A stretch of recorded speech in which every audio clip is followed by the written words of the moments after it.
श्री राधे कृष्ण ज्योतिष केंद्र में आप सभी का स्वागत है। मैं करुणा शर्मा। मैं आज आपको अक्षय तृतीया तिथि के बारे में बताऊंगी कि वो कब है और किस दिन मनाई जाएगी वो, और उस दिन हमको क्या क्या कार्य करने चाहिए और उसका हमको किस प्रकार से लाभ उठाना चाहिए। इससे पहले आप सभी से निवेदन है कि अगर किसी ने मेरा YouTube चैनल सब्सक्राइब नहीं किया है तो कृपया करके सब्सक्राइब कीजिए, लाइक कीजिए और बेल आइकन बटन जरूर दबाइए। इस बार अक्षय तृतीया तिथि को बहुत बड़े महासंयोग पड़ रहे हैं। 30 अप्रैल को अक्षय तृतीया तिथि मनाई जाएगी। 29 अप्रैल को शाम के समय ये तिथि आ जाएगी, लेकिन हिंदू परंपरा के अनुसार उदय तिथि में ही इसको मनाया जाएगा। इस बार अक्षय तृतीया तिथि को जो महासंयोग पड़ रहे हैं वो 17 साल बाद पड़ रहा है और इसके बाद 27 साल बाद 2052 में पड़ेगा। इस दिन चंद्रमा वृष राशि में होंगे और बुधवार का दिन है। 17 साल पहले भी चंद्रमा वृष राशि में थे और बुधवार का दिन था जिस दिन ये अक्षय तृतीया तिथि मनाई गई थी। कहा जाता है इस दिन धर्म, पुण्य और अच्छे काम करने से हमारे उन कर्मों का, अच्छे कर्मों का क्षय नहीं होता है। इसलिए इसको अक्षय तृतीया तिथि कहते हैं कि जिस दिन ये कार्य, इस दिन जो भी हम कार्य करते हैं अच्छे कार्य, उनका क्षय नहीं होता है और वो हमको अगले जन्म में भी मिलते हैं।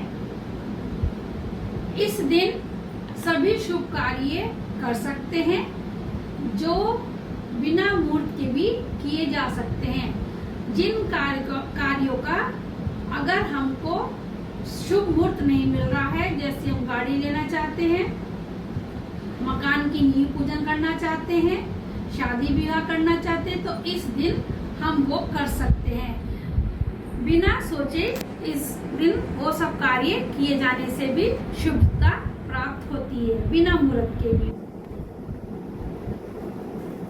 अक्षय तृतीया तिथि के दिन कौन कौन से 10 योग बन रहे हैं, जिसके कारण ये दिन इस बार बहुत शुभ और पवित्र माना जा रहा है।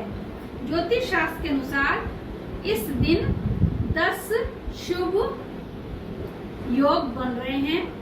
पारिजात, केदार योग, काहल, गजकेसरी, सर्वासिद्धि योग, उभयचरी, वाशी योग, शोभन और रवि योग। इसीलिए एक साथ इतने सारे शुभ योग पढ़ने की वजह से इस बार का जो अक्षय तृतीया तिथि का दिन है बहुत ज्यादा पवित्र और शुभ माना जा रहा है। इस दिन कोई भी कार्य आप बिना सोचे समझे कर सकते हैं, उसका हमको लाभ ही मिलेगा। इस दिन त्रेता युग का प्रारंभ हुआ था और कृष्ण और सुदामा जी का भी मिलन इस तिथि के दिन ही हुआ था। अक्षय तृतीया तिथि के दिन ही भगवान श्री कृष्ण ने द्रौपदी का चीर बढ़ाया था और इसी दिन भगवान परशुराम का भी जन्म हुआ है। वो भी अवतरित हुए थे और माँ गंगा का अवतरण भी धरती पर हुआ था। इसी दिन ब्रह्मा जी के पुत्र अक्षय कुमार का भी जन्म हुआ था। इतने सारे इस दिन शुभ कार्य होने के कारण इस तिथि का बहुत ज्यादा महत्व है। इसी दिन बद्रीनाथ में भी अक्षय तृतीया तिथि के दिन ही बद्रीनाथ केदारनाथ धाम के भी पट खुलते हैं और बांके बिहारी जी के श्री चरणों का दर्शन भी इसी तिथि को किया जाता है। इस तिथि का अपने आप में बहुत ज्यादा महत्व है। ये तो रही इस तिथि के बारे में जानकारी। इस तिथि को युगादि तिथि भी कहा जाता है। अब इस तिथि पर हमको क्या करना चाहिए? इस दिन सोना चांदी खरीदने का विशेष महत्व है। लोग गाड़ी भी खरीदते हैं, मकान भी खरीदते हैं, कुछ भी खरीद सकते हैं। विष्णु जी की आराधना इस दिन करनी चाहिए, लक्ष्मी नारायण की। और इसी दिन भगवान श्री कृष्ण ने युधिष्ठिर जी को अक्षय पात्र भी दिया था। इस दिन लक्ष्मी नारायण की पूजा करने से विशेष धन की प्राप्ति होती है। कनकधारा स्तोत्र, श्री सुक्तम स्तोत्र, विष्णु सहस्त्र नाम का पाठ हमको इस दिन करना चाहिए। ओम नमो भगवते वासुदेवाय का नाम भी जपना चाहिए।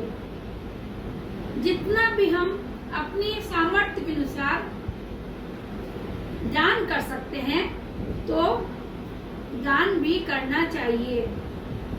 स्नान दान भी करना चाहिए। स्नान भी इस दिन स्थिति को, अगर कहीं पास में किसी के नदियां हैं या गंगा जी हैं तो वहां पर इस तिथि के दिन स्नान भी करना चाहिए। इस दिन सोना खरीदने का महत्व इसलिए है क्योंकि गोल्ड को गुरु से माना जाता है। बृहस्पतिवार को का दिन गुरु का दिन होता है और ज्योतिष शास्त्र में गुरु सोने का कारक है। अगर हम सोना नहीं खरीद सकते तो अपने गुरु के प्रति उस दिन हमको इतनी श्रद्धा, आस्था, विश्वास रखना चाहिए कि हमको लगे कि हमारे पास सब कुछ है।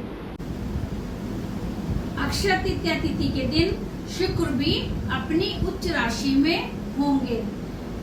उच्च राशि में शुक्र होने के कारण या जिनका शुक्र उच्च राशि में होता है तो सारे वैभव मिलते हैं।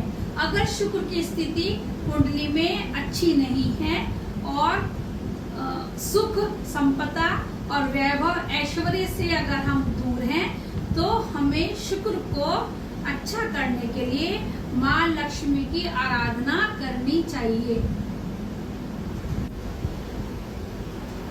गरीब लोगों को दान मदद करनी चाहिए। इस दिन जल का दान का भी महत्व है और जैसे गर्मी की जो जितनी चीजें हैं, छाता और जल, मटका, पंखा, कूलर इत्यादि, जूते, चप्पल, इन्हीं सब चीजों का हम दान कर सकते हैं। प्रत्येक राशि को अपनी अपनी राशि के अनुसार भी दान करना चाहिए।